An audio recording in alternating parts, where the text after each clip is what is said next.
New York Giants are who we thought they were, and the Philadelphia Eagles are headed to the NFC Championship game. All that and more coming up next. The following announcement has been paid for by the ENN Podcast. He has a good energy, you guys.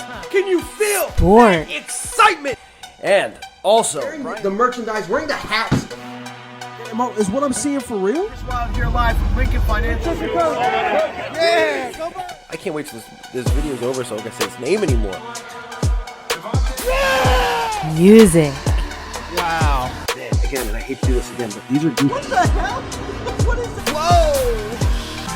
What the hell? And more. What's his next book gonna be called? Got you, you cocksucker! I see that coming.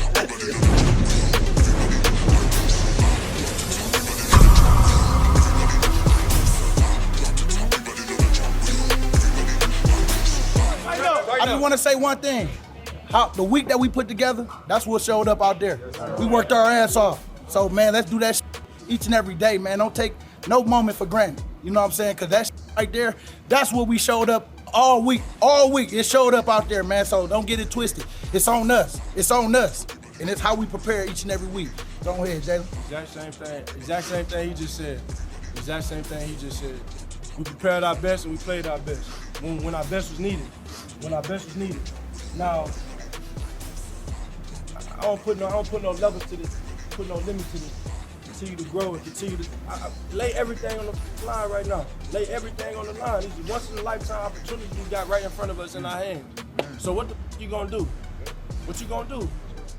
The talent that we gotta have, man, it don't have to be nothing different than what we didn't practice all month year. That work your ass off every day, that stay together, we're a f***ing family, we unite together, and we go dog together.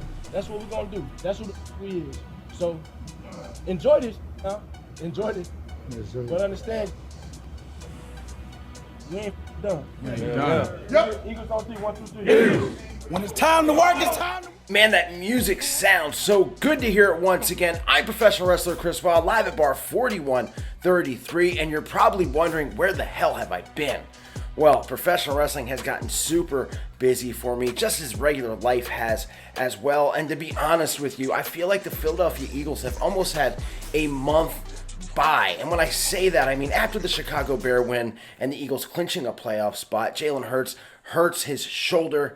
And they kind of took their foot off the gas, thinking that they were going to at least win against the Saints, which they did not, or the Cowboys with Gardner Minshew, which they did not, and then going into a meaningless game against the Giants, which they did. The Eagles have not shown anything in almost a month, and Jalen Hurts definitely didn't show anything in that last game against the Giants. I mean, it was so vanilla that it actually got people thinking that the New York Giants could come into Philadelphia in an NFC divisional playoff game into Philadelphia and win.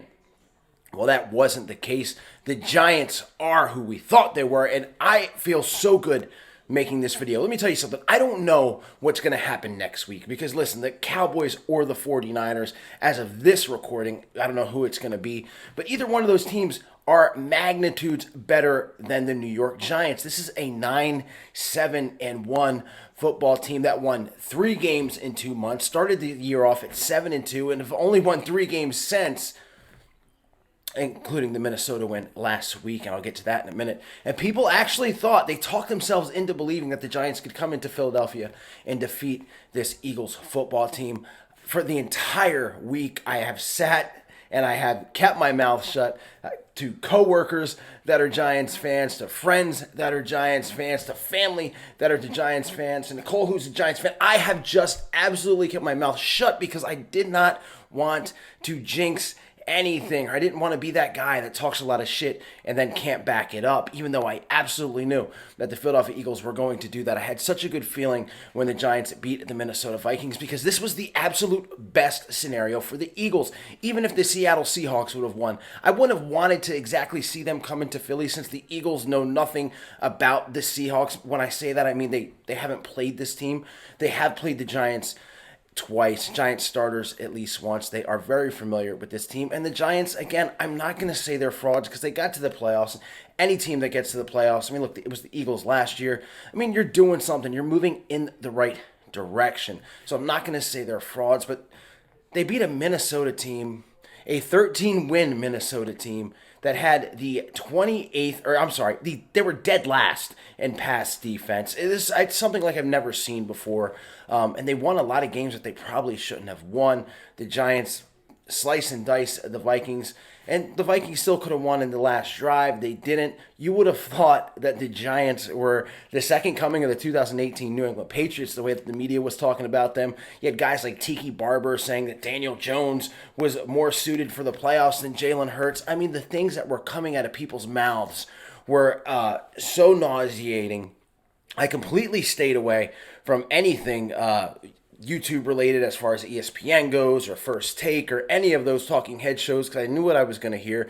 And then even on local radio, stations like WIP, you had these hosts scared of the New York Giants. Man, I don't know. They could come in here and win. I don't know. It's going to be a tough game. I just didn't understand it player by player. The Eagles were better, and Jalen Hurts, if you watched him in these press conferences that he had, if you saw the look in his eye, you could see the look of a guy that was ready to go. A shoulder injury that probably only needed 2 weeks off. He ended up getting 5 weeks off. The guy was as fresh as he could be, and that was exactly what the Eagles wanted.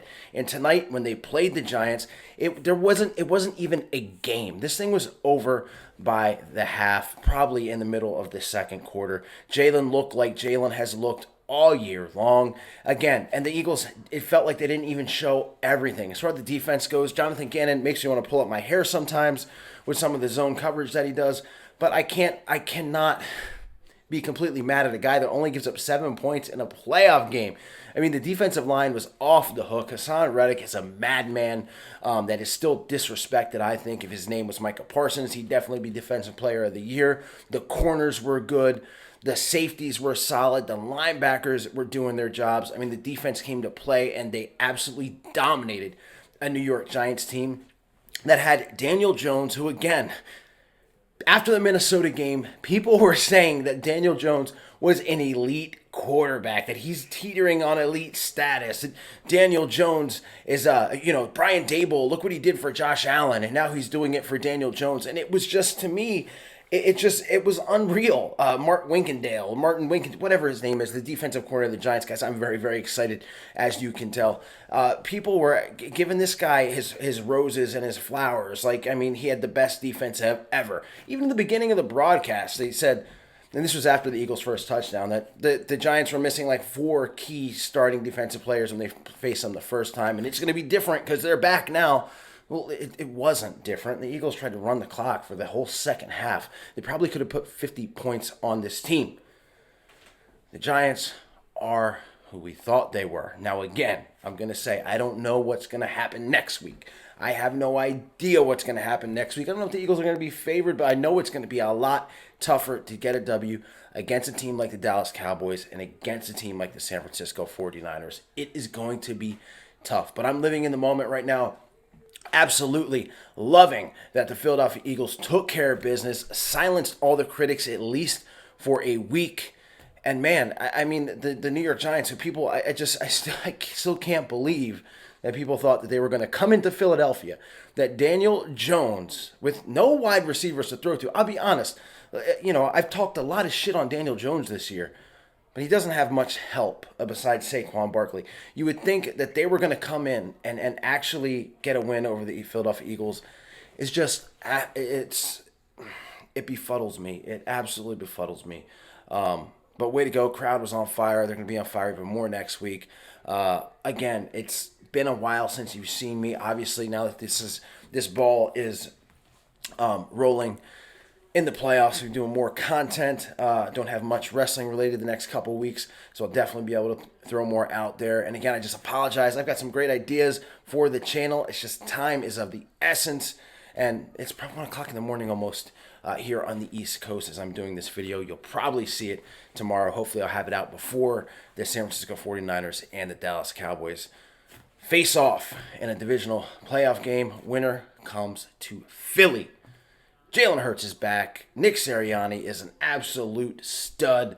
I mean, this guy, and again, like I could probably ramble on for so long. everybody talked about Brian Dable. Everybody put this guy on a pedestal. And you know what? He took a Giants team that was terrible last year and got them to the playoffs. So, yeah, I give him a round of applause. But nobody gives Nick Sirianni the credit that he needs. The way that he connects with these players, the fact that he just doesn't give a F. He goes out there, shows his personality to the world and to the team, and they love it. They relate to it. 2017 vibes here with Nick Sirianni and Eagles. It's kind of the same way that Doug Peterson and the Eagles did in 2017, but I think this team is even better. And with that being said, guys, I'm going to jump off here. I'm going to have some of this. It's going to be a little cheat day. This Pizza Hut, if you know, you know. Coach Nick ain't the only one. Have some Pizza Hut, watch some highlights, and just feel good about this victory for this next week until we go into a war with the Dallas Cowboys or the San Francisco 49ers. That being said, guys, everybody stay safe, stay healthy. Go Birds. I'll see you later. B-A-T-L-E-S Eagles! B-A-T-L-E-S Eagles! I need Eagle Nation to stand.